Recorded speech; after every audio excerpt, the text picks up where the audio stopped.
Nag-iisip ka na ba kung kailangan ng palitan ang ball race ng scooter mo? O baka napapansin mo na yung manuwela mo, may kakaibang kalog o tunog na hindi mo pinapansin.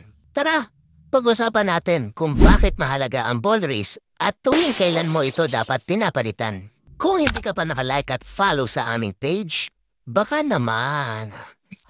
Sa Moto Tires, kayo ang number one. Tiwala ng rider, dito na nagsisimula.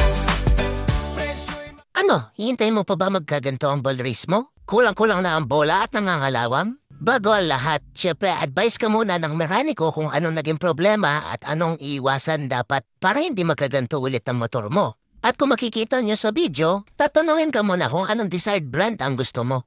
At ayun na nga, nag-avail si Sir ng Fighto. Shoutout sa Fighto dyan. Baka naman.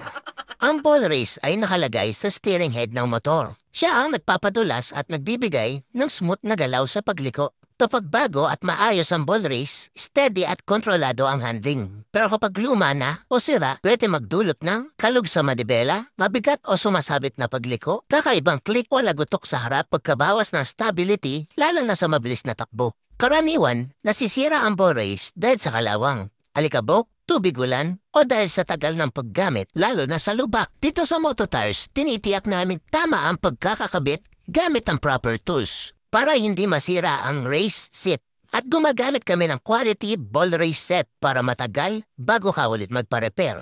At ayun na nga, tapos na ang ball race ni Sir. Kitang-kita sa video na sobrang smooth ulit ng ball race niya. Kung gusto niyo ganito, punta lamang po kayo sa Moto Tires. Alaga ang motor niyo.